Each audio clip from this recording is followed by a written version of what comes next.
It was as if an invisible force was keeping the sofa in place to protect my brother. The story you are about to hear is a true account. The names of the characters and places have been changed to protect the privacy of its authors. If you believe in miracles or have experienced one, leave your opinion in the comments and subscribe. Well, my name is Ana Delgado, and I'm 25 years old. I live with my brother Pedro, who is 20, in a small town in the interior of Spain called Villarreal del Rio. We've always been very close, you know? Especially after our parents died in a car accident 5 years ago. It was a tragedy that deeply affected us. Since that day, Pedro and I became each other's main support. We helped each other face the daily struggles. I had to grow up quickly and take responsibility for the household, even giving up my dream of studying medicine to take care of my brother. I got a job as a receptionist at a nearby clinic, while Pedro studies mechanical engineering at the university in the neighboring city. Our routine is busy, but we always find ways to take care of each other. Every morning, before I leave for work, I make sure to prepare coffee for Pedro. He helps me with the household chores and studies at night. On weekends, our favorite thing to do is stroll through the sunflower fields nearby, remembering the good times we had with our parents. Pedro and I are just ordinary siblings, you know? Always together, supporting each other no matter what happens. Okay, I'll try to continue the story by adding suspense and mystery, but more subtly concerning the abusive relationship, okay? Let's go. About a year ago, I met Rodrigo, and we started dating. At first, he seemed like the perfect guy, you know? Very attentive, caring, always wanting to help me. But over time, things began to change. He started showing a side of himself that I had never seen before, a cruel and controlling side. I began to be afraid of him, of the things he said and did. He would threaten me, saying that if I left him, he wouldn't be responsible for what he might do. I felt trapped, not knowing what to do. My brother Pedro noticed that something was wrong. He tried to convince me to break up with Rodrigo, but I couldn't. It was as if I were blind, you know? I couldn't see reality. One day, I came home from work and found Pedro all beaten up. He had bruises on his face and a cut on his lip. I panicked, asking what had happened. He avoided looking at me, not wanting to tell me. But I insisted so much that he finally gave in. With a trembling voice, he revealed that he had fought with Rodrigo. I was in shock. I had no idea things had escalated that far. Pedro told me that Rodrigo had come to confront him, telling him to stay out of our relationship. The two ended up fighting, and Rodrigo attacked my brother. That was the last straw for me. Seeing my little brother hurt like that because of my abusive boyfriend. I could no longer deny reality. I decided I had to end the relationship, no matter how in love I was. I couldn't allow Rodrigo to continue hurting me and my loved ones. On a fateful night, Pedro and I were at home, trying to live normally despite all the tension in the air because of Rodrigo. He wouldn't accept the end of our relationship and had been tormenting us for days. Suddenly, we heard a loud noise coming from the front door. Someone was trying to force it open. I froze, imagining who it could be. Pedro looked at me, scared, and we both ran to the window, peeking through a crack in the curtains. It was him. Rodrigo. Completely unhinged, shouting obscenities and threats. He was kicking the door with force, while holding something in his right hand. When I looked more closely, my blood ran cold. It was a knife. A large, sharp knife that gleamed under the streetlight. I started trembling, panic taking over me. What would we do now? Pedro looked as scared as I was, but he tried to stay calm. He grabbed my arm, whispering for us to go to his room. There, we locked the door and began pushing the dresser to block it. We had just finished when we heard the crash of the front door giving way. Rodrigo was inside the house. His heavy footsteps echoed down the hallway as he screamed my name, demanding I show myself. He was saying nonsensical things, absurd accusations against me and Pedro. We were cornered. What would we do now? That's when Pedro pointed to the window in his room. It was our only way out. Without a second thought, we ran towards it and started opening it as quietly as possible. Rodrigo was still in the hallway, but he would be there soon. My heart was racing as I swung one leg out the window, gripping the sill. Pedro was already outside, reaching out to help me. That's when we heard the banging on the bedroom door. Rodrigo had found us. I jumped outside just as the door burst open. Rodrigo entered the room, eyes wild with rage, the knife in hand. He rushed towards the window, trying to grab us, but we were already on the ground, running down the empty street. We didn't look back. We just ran, fleeing from that nightmare, not knowing where we were going. The only thing that mattered was getting as far away from Rodrigo and that terrifying knife as possible. We ran barefoot down the dark street, the rough asphalt hurting our feet, but there was no time to think about the pain. Fear was stronger, driving us forward. My heart was pounding so hard it felt like it was about to explode at any moment. Adrenaline surged through my veins, giving me the strength to keep going. I could barely see where I was heading. In the chaos of the escape, my glasses had fallen off somewhere in the room. The world around me was a blur, the streetlights turning into fuzzy smudges in the dark. I had to rely on my other senses to guide me. Suddenly, I felt Pedro's hand grab my arm. He pulled me to the side, making me change direction abruptly. I followed without question, knowing he knew these streets better than I did. After a few meters, I recognized where we were. It was our old shed, where we used to play when we were kids. Pedro pushed me inside, closing the door behind us. The place was dark and dusty, full of old junk and broken furniture. Without a word, Pedro led me to a corner of the shed.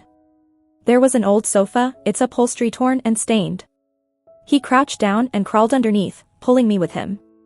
We squeezed into that tight space, trying to control our ragged breathing. We stayed there, frozen, listening for any sign of Rodrigo's presence.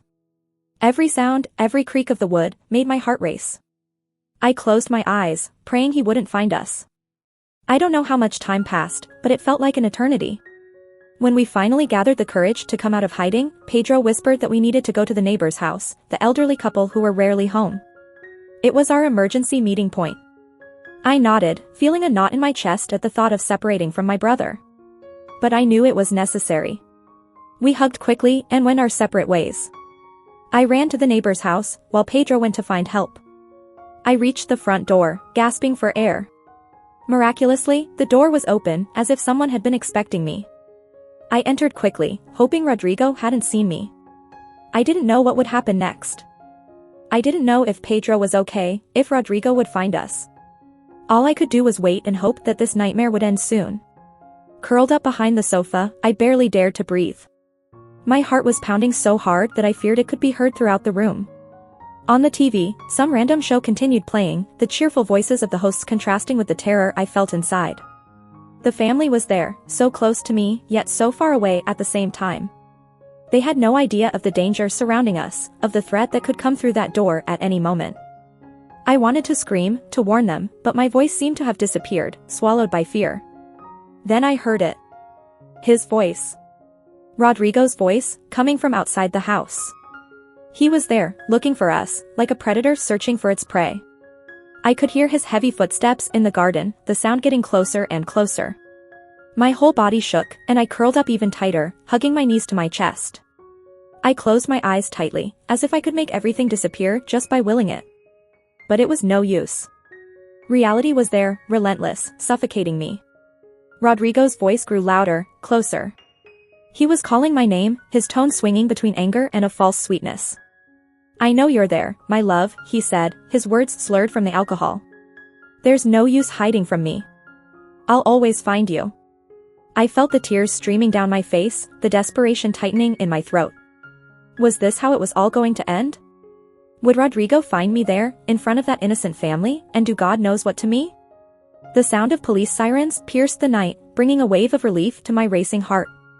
I could hear the hurried footsteps of the neighbors, their worried voices blending with the chaos that had taken over the house. They found me curled up behind the sofa, trembling and crying, and wrapped me in a protective embrace. I clung to them like they were my lifeline, feeling the warmth of their bodies surrounding me, pulling me back to reality. They guided me out of the room, away from that nightmarish scene, offering me words of comfort and safety. When the police arrived, one of the officers found me in the kitchen, wrapped in a blanket, still shaking. He knelt in front of me, his eyes full of concern and compassion. I struggled to find my voice and told him about Pedro, begging them to find him. The officer nodded and soon radioed in, passing the information to his colleagues. It didn't take long before another officer entered the kitchen, bringing Pedro with him. My heart nearly exploded with relief at seeing him safe and sound. We hugged tightly, tears streaming down our faces. It was then that the officer told us what had happened in the shed. Rodrigo had found Pedro hiding under the old sofa and tried to lift it to get to him. But then, something incredible happened. No matter how hard Rodrigo tried, no matter how much strength he used, he couldn't lift the sofa.